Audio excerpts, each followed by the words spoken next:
अब हम लोग ऑक्सीजन हीमोग्लोबिन डिसोसिएशन कर्व के बारे में पढ़ेंगे। देखते हैं कि ऑक्सीजन हीमोग्लोबिन सैचुरेशन और डिसोसिएशन कर्व होता क्या है, सैचुरेशन कहाँ पे होता है और डिसोसिएशन कर्व कहाँ पे होता है। इससे पहले हमें ये जानने की ज़रूरत है क्या एक आरबीसी के अंदर कितने हीमोग्लोबिन मॉलिक्यूल होते हैं। तो ट्रांसपोर्ट ऑफ ऑक्सीजन में सबसे इम्पोर्टेंट सेगमेंट ये होता है कि ऑक्सीजन कैसे हीमोग्लोबिन के साथ बाइंड करके उसे सैचुरेट करता है और एक आरबीसी के अंदर कितने हीमोग्लोबिन मॉलिक्यूल होते हैं। तो एक देखें, जैसे एक आरबीसी है और इस आरबीसी के अंदर हीमोग्लोबिन मॉलिक्यूल होता है, जो रेड पिगमेंट होता है वो इस आरबीसी के अंदर प्रेजेंट होता है और एक आरबीसी के अंदर लगभग 276, दिस इज आरबीसी, और इसमें लगभग 270 से लेकर के 280 मिलियन हीमोग्लोबिन मॉलिक्यूल होता है। इतना हीमोग्लोबिन मॉलिक्यूल्स होता है, 270 टू 280 मिलियंस, इतने हीमोग्लोबिन मॉलिक्यूल्स होता है। इसका मतलब है कि जब इसके अंदर ऑक्सीजन डिफ्यूज करेगा O2 तो ये सभी हीमोग्लोबिन के मॉलिक्यूल के साथ बाइंड करेगा और जब ये पूरे हीमोग्लोबिन मॉलिक्यूल से बाइंड करेगा तो कहेंगे कि 100% हीमोग्लोबिन मॉलिक्यूल सैचुरेट हुआ एक आरबीसी के अंदर। और इसी तरीके से 5 लाख से 5.5 लाख आरबीसी पर क्यूबिक मिलीमीटर होता है ह्यूमन बॉडी में, यानी 100 डेसीलीटर के अंदर करीब 5 to 5.5 मिलियंस आरबीसी होता है और एक आरबीसी में इतने millions 270 to 280 millions haemoglobin molecule है। अब देखें कि ये सैचुरेशन किस पार्शियल प्रेशर पे होगा। यहाँ पर जो पार्शियल प्रेशर ऑक्सीजन का होता है उस पार्शियल प्रेशर में जो 3% बाहर रह गया और जो आरबीसी बाहर का मतलब प्लाज्मा में, और बाकी जो होगा 97% वो आरबीसी के अंदर डिफ्यूज करेगा और हीमोग्लोबिन मॉलिक्यूल से बाइंड करेगा। तो किस पार्शियल प्रेशर पे कितने हीमोग्लोबिन मॉलिक्यूल बाइंड करता और सैचुरेट होता है। तो यहाँ पर एक डेटा है और इस डेटा में एक तरफ दिया हुआ partial pressure of oxygen mmHg में और परसेंट ऑफ Hb सैचुरेट, यानी कितने परसेंट हीमोग्लोबिन मॉलिक्यूल किस पार्शियल प्रेशर ऑफ ऑक्सीजन पर सैचुरेट करता है। यहाँ पर देखें 10 mmHg, 20 mmHg, 30 mmHg, 40 mmHg, 50 mmHg, 60, 70, 80, 90, 100, 104 mmHg, ये डेटा दिया हुआ है पार्शियल प्रेशर ऑक्सीजन का। यानी 10 mmHg पर 13.5%, 13.5% जो है हीमोग्लोबिन सैचुरेट होता है। 20 mmHg पे 36%, 30 mmHg पे 57%, 40 mmHg पे 75%, 50 mmHg पर 83.5% एंड 60 mmHg पे ये 89% होता है। 70 mmHg पे 92.7% हीमोग्लोबिन सैचुरेट हो गया। अब इसके बाद देखें 80 mmHg पे 94% होता है और 90 mmHg पर 95%, 100 पर 96 और 104 mmHg पर आते आते ये 97.5% हीमोग्लोबिन जो है ऑक्सीजन से बाइंड कर जाएगा। अब प्रश्न उठता है कि कितने mmHg पर 50% हीमोग्लोबिन मॉलिक्यूल सैचुरेट होगा। 50% का मतलब 270 to 280 का हाफ, यानी 135 to 140 millions RBC molecule oxygen से बाइंड करके सैचुरेट होगा।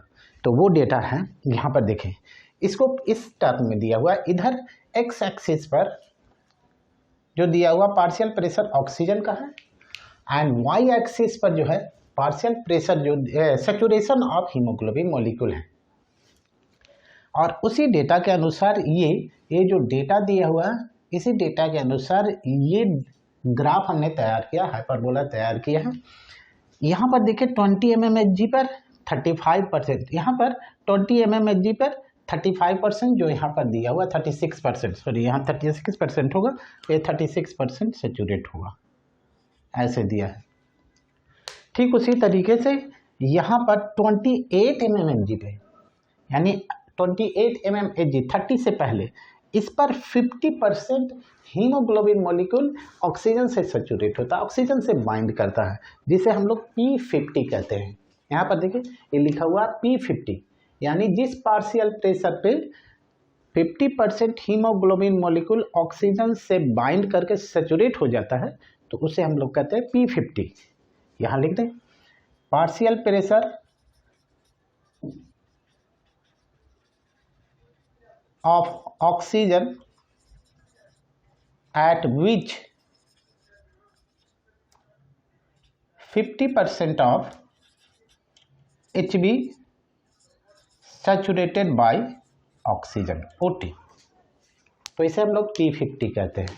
और जैसे जैसे हम लोग पार्शियल प्रेशर बढ़ाते हैं, लंग सरफेस पर पार्शियल प्रेशर 104 mmHg होता है, तो ये 97%, यहाँ जो डेटा है ये 97% सेचुरेट होता है, बाकी 97.5%, बाकी जो है 2.5 to 3% है, वो आरबीसी के बाहर प्लाज्मा के थ्रू डिजोल्व फॉर्म में ट्रांसपोर्ट होगा।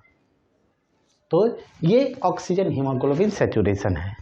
अब देखें ये एट इक्विलिब्रियम, जैसा कि ब्लड का पीएच हम जानते हैं कि ब्लड का पीएच जो होता है वो 7.5 होता है, उस पीएच पर ये इक्विलिब्रियम स्टेट में है, और 104 mmHg पर ये जो पल्मोनरी वेन है उसमें ऑक्सीजन डिफ्यूज करके हीमोग्लोबिन के साथ बाइंड करके 97% सेचुरेट कर देगा।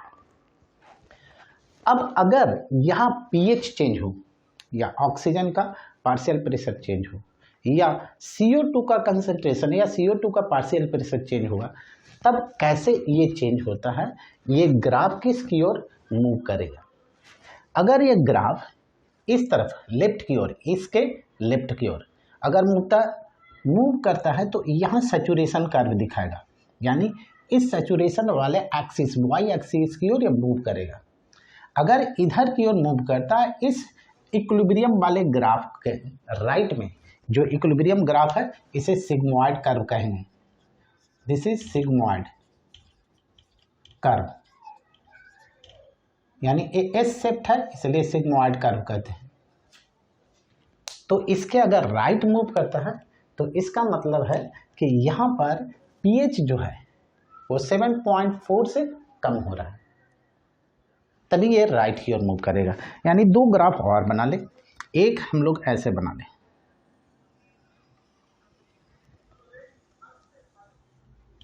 और दूसरा यहाँ पर इस तरीके से एक और ग्राफ हमें तैयार होगा ऐसे। ये जो मूवमेंट है वो लेफ्ट की ओर मूवमेंट है, और तब आप देखें 40 mmHg पर, यहाँ देखें 40 mmHg पर अगर देखें तो ये ब्लैक लाइन जो है वो मोर सैचुरेशन करीब करीब 90 से ऊपर, यानी सॉरी ये मोर सैचुरेशन पहले कितना है 75%, और उसी पार्शियल प्रेशर पे अगर ये है तो ये 90% सैचुरेट कर रहा है। इसका मतलब है कि यहाँ पर ऑक्सीजन का पार्शियल प्रेशर बढ़ गया, और टेम्परेचर जो है वो लो होता है, और यहाँ पीएच जो होगा वो पीएच बढ़ जाएगा, यानी पीएच 7.4 से ज़्यादा होगा, और PCO2 का पार्शियल प्रेशर जो होगा वो कम होगा। और एक और आरबीसी के अंदर ग्लाइकोलाइटिक पाथवे होता है, यानी एटीपी जनरेट करने के लिए आरबीसी के अंदर सिर्फ एक पाथवे होता है, वो है ग्लाइकोलाइटिक पाथवे, और उसमें बीपीजी का फॉर्मेशन होता है, बिसफॉस्फोग्लिसरेट या डाइफॉस्फोग्लिसरेट कहते हैं। तो यहाँ पर बीपीजी जो होगा वो लो होगा, या इसको हम लोग डीपीजी कहें, वो लो होगा। और ये तब होता है जब ऑक्सीजन ट्रिमेंडस अमाउंट में हमारे लंग सरफेस से हमारे एल्वियोलर में एल्वियोलर सरफेस से हमारे पल्मोनरी वेन के अंदर इंटर करता हो, तब ये प्रोसेस होता है। इस प्रोसेस को हम लोग कहेंगे यहाँ पर Haldane's effect. This is known as Haldane effect. This is known as Haldane effect, जो लंग सरफेस पे होता है, जिसमें ये जो कर्व होता है वो लेफ्ट की ओर शिफ्ट होगा, इसे हाल्डेन इफेक्ट कहेंगे। This is Haldane effect.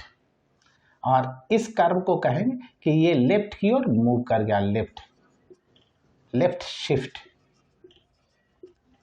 और ये तब होता है जब यहाँ पर लंग्स के ये एल्वियोलर सरफेस पे, ये कंडीशन है एल्वियोलाई का, और ये एल्वियोलाई है, और एल्वियोलाई पर अगर ये सारा पार्शियल प्रेशर ऑक्सीजन का हाई होता है, टेम्परेचर लो होता है, पीएच जो होता है हाई होता है, या पीएच के फॉर्म में ऐसे भी हम लोग लिख सकते हैं, हाइड्रोजन आयन कंसंट्रेशन जो होगा वो लो होगा, और PaCO2 यानी partial pressure of carbon dioxide वो लो होगा, BPG लो होता है या DPG लो होता है। अब यहाँ पर जो एल्वियोलर सरफेस पर ये जो ब्लड वेसल्स है, इन ब्लड वेसल्स में यहाँ पर 104 mmHg पर, इससे जो पार्शियल प्रेशर है उससे अप होगा, तब ये मूव करता है, और यहाँ से ऑक्सीजन ऐसे मूव करके इस पल्मोनरी वेन में, दिस इज पल्मोनरी वेन, और यहाँ डिफ्यूज करेगा। This is known as Haldane effect. जैसे ये मूव करेगा, more and more oxygen will bind with the haemoglobin, अधिक से अधिक ऑक्सीजन हीमोग्लोबिन मॉलिक्यूल के साथ बाइंड करेगा, क्योंकि सारे हीमोग्लोबिन मॉलिक्यूल फ्री है और ऑक्सीजन अभी अभी आरबीसी के अंदर इंटर किया है और ये बाइंड कर गया। तो ये प्रोसेस जो होगा वो इस तरीके से यहाँ पर होगा, Hb प्लस O2, और ये रिवर्सिबल रिएक्शन होता है ऐसे HbO2 लंग्स पे ठीक इसके उल्टा होगा, सॉरी ये टिश्यू पर ठीक इसके उल्टा होगा, यानी लंग सरफेस पर यहाँ ऑक्सीजन बाइंड कर रहा और टिश्यू सरफेस पर यहाँ पर देखें, यहाँ पर, और अनलोडिंग भी हम लोग देखेंगे कि कितना अनलोड होता है, कितना परसेंट अनलोड होगा। यहाँ इस कंडीशंस में देखें जो कि टिश्यू सरफेस पे होता है, यहाँ पर लिख दे ये जो 48 mmHg है वो एट टिश्यू है,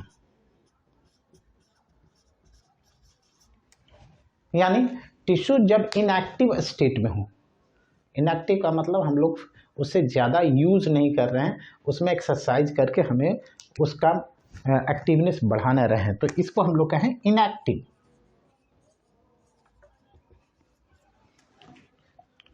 तब यहाँ पर जो ग्राफ है ये लेफ्ट की जगह राइट की ओर शिफ्ट होगा, और राइट शिफ्ट होने की वजह क्या है वो देखें। जैसे ही CO2 का प्रेशर बढ़ गया और जैसे ही आरबीसी के अंदर ATP जनरेट होना शुरू किया, ATP बढ़ा, और ATP को बढ़ाने में हमारा बहुत सारा हार्मोन्स इन्वॉल्व होता है, जैसे थायरॉक्सिन, जैसे ग्रोथ हार्मोन, जैसे कॉर्टिसोल, जैसे इपिनेफ्रिन, नॉरइपिनेफ्रिन, ये सभी बढ़ाता है, ATP का जनरेशन करने में हेल्प करता है, यानी हीट जनरेट करेगा टिश्यू के अंदर, सेल के अंदर, तो ये जा करके टेम्परेचर जो होगा वो बढ़ेगा, और जब टेम्परेचर बढ़ेगा तो यहाँ ये ऑक्सीजन का पार्शियल प्रेशर कम होगा, हाइड्रोजन रिलीज होता है, इसलिए पीएच क्या होगा, पीएच हाइड्रोजन बढ़ेगा, पीएच जो होगा वो 7.4 से लो होगा, और ये CO2 जो है वो कंबाइन कर जाता है H2O के साथ प्लस CO2, तो ये बनाएगा कार्बोनिक एसिड H2CO3, इसे कार्बोनिक एसिड कहेंगे। ये ब्लड वेसल्स में बढ़ेगा, पीएच इसके कारण भी डाउन होगा, ये कार्बोनिक एसिड है। और जैसा ही कार्बोनिक एसिड एसिडिटी बढ़ेगा, पीएच लेवल जैसे ही डाउन हुआ, हाइड्रोजन आयन का लेवल बढ़ेगा और पीएच जैसे ही डाउन होगा, एसिडिटी बढ़ा डाउन हुआ, वैसे ही HbO2 जस्ट इसके रिवर्सिबल रिएक्शन होगा, यानी HbO2 होगा वो इस टिश्यू पर एट टिश्यू, ये HbO2 डिसोसिएट होगा, और डिसोसिएट होकर के Hb प्लस O2 दोनों फ्री हो गया, और जैसे ही O2 फ्री हुआ ये डिफ्यूज होकर के टिश्यू में चला आएगा, ऐसे डिफ्यूज करके ऑक्सीजन टिश्यू के अंदर इंटर कर जाएगा। अब एक और चीज, आरबीसी के अंदर, अगर ये आरबीसी है तो आरबीसी के अंदर हमने पढ़ा, आरबीसी के अंदर जो होता है वो सिर्फ ग्लाइकोलाइटिक पाथवे होता है जिसमें एटीपी जनरेट होगा और बीपीजी का फॉर्मेशन होता है 9th स्टेप में। तो ये बिसफॉस्फोग्लिसरेट जो है वो बनेगा बीपीजी मोर, और इसको कहते हैं डीपीजी मोर। इसको बिसफॉस्फोग्लिसरेट, बिसफॉस्फोग्लिसरेट कहेंगे। 1,3 बिसफॉस्फोग्लिसरेट, इसको 1,3 बिसफॉस्फोग्लिसरेट कहते हैं। और इसके कारण ऑक्सीजन जो होगा वो डिसोसिएट हो जाता है, और ऑक्सीजन जैसे ही आरबीसी के अंदर, यहाँ ऑक्सीजन इससे HbO2 है, ये डिसोसिएट हुआ, यानी इस तरीके से ऐसे ये डिसोसिएट हुआ, Hb अलग हो गया O2 से, तो ये ऑक्सीजन बाहर जाएगा और ऑक्सीजन यहाँ डिफ्यूज होकर के चला आएगा, यानी पार्शियल प्रेशर ऑक्सीजन का बड़ा फ्री हुआ और वो चला आएगा और टिश्यू के अंदर चला आएगा, यानी आरबीसी के को छोड़ करके, ब्लड वेसल्स को छोड़ कर और टिश्यू के अंदर इंटर कर जाएगा। इस इवेंट्स को, इसको कहते हैं Bohr's effect. This is Bohr's effect, इसे बोर्स इफेक्ट कहते हैं। अब इसमें एक और प्रोसेस हम लोग देखें, बोर्स इफेक्ट और अनलोडिंग और लोडिंग कितना होगा। यहाँ पर देखें, अब एक्सरसाइज के वक्त और नॉर्मल के वक्त जब एट इक्विलिब्रियम है, इक्विलिब्रियम में देखें 40 mmHg पर और 104 mmHg पर, यहाँ पर 104 mmHg पर 97% जो आर्टरी लेकर के आ रहा है। तो आर्टेरियल ब्लड जो होगा वहाँ पर आर्टेरियल ब्लड में प्रेशर कितना होता है वो हम लोग देखेंगे। यहाँ 97, और नॉर्मल कंडीशंस में यानी इक्विलिब्रियम स्टेट में टिश्यू में जब इनएक्टिव टिश्यू है तो वहाँ पर यहाँ देखें कितना परसेंट सैचुरेशन है, ये सैचुरेशन है 75%, ये 75% सैचुरेशन है। इसका मतलब है कि ये वेनस ब्लड में 40 mmHg, क्योंकि टिश्यू पर पार्शियल प्रेशर ऑक्सीजन का 40 mmHg होता है, इसलिए ऑक्सीजन का पार्शियल प्रेशर जो वेन में प्रेजेंट होगा, सिस्टमिक वेन में, वो 75% सैचुरेट करेगा किसको, हीमोग्लोबिन को। तो यहाँ पर दोनों का डिफरेंस निकालेंगे तो ये सैचुरेशन कितना आ जाएगा, तो ये अनलोडिंग कितना होगा वो हम लोग देखते हैं इसमें।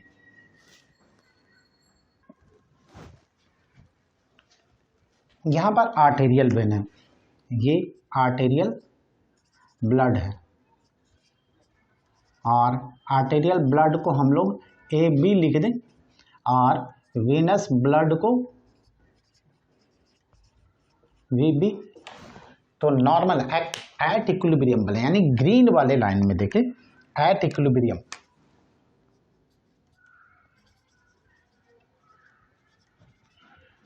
यानी आप एक्सरसाइज नहीं कर रहे हो, दौड़ नहीं रहे हो, तब की कंडीशंस में अनलोड कितना होता है, कितना परसेंट ऑक्सीजन जो होता है हीमोग्लोबिन को छोड़ करके टिश्यू में इंटर करेगा।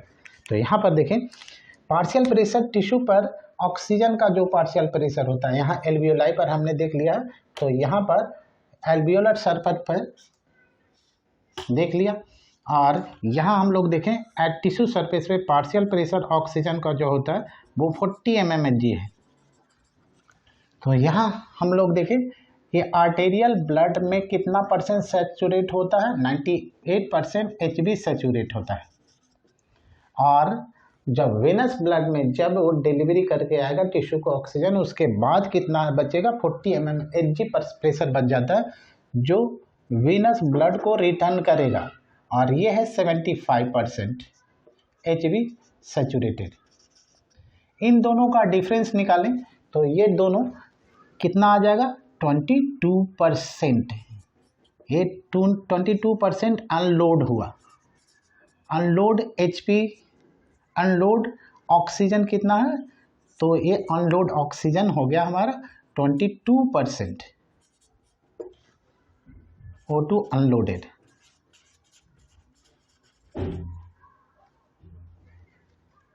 इतना अनलोड होगा। अब यही कंडीशंस आप यहाँ चले एक्सरसाइज में। एक्सरसाइज जब करते हैं, हैवी एक्सरसाइज करते हैं, तो ये पार्शियल प्रेशर जो हमारा हो जाता है घट करके यहाँ पर ये घट करके कितना होगा 20 mmHg वेनस ब्लड में। तो वहाँ पर एक्सरसाइज में देखें आर्टेरियल ब्लड तो वही है, AB ब्लड कितना है 97% HB सैचुरेटेड। और ड्यूरिंग एक्सरसाइज यानी ये तो हो गया इनएक्टिव टिश्यू में, इनएक्टिव टिश्यू इस पे इतना होगा, लेकिन ड्यूरिंग एक्सरसाइज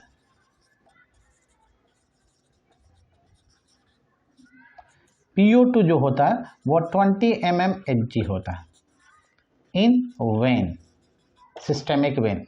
तो यहाँ पर जो वेनस ब्लड होगा उसको हम लोग निकालें तो 35 या 36% HB सैचुरेटेड। अब इन दोनों का डिफरेंस निकालें, जो डिफरेंस आएगा उतना परसेंट जो ऑक्सीजन है वो अनलोड होगा। यहाँ पर 1 और यहाँ 6 यानी 61 या 62% HB अनलोडेड ड्यूरिंग एक्सरसाइज। ये 61% अनलोड या 62% अनलोड होगा, जबकि ये 22 यानी लगभग 3 टाइम्स, इससे लगभग 3 टाइम्स ज़्यादा ऑक्सीजन अनलोड होता है हमारे ब्लड से टिश्यू के अंदर जाएगा। तो ये ऑक्सीजन हीमोग्लोबिन डिसोसिएशन कर्व था। Hope you will like this video. If you will like, don't forget to like, share and subscribe. Thank you.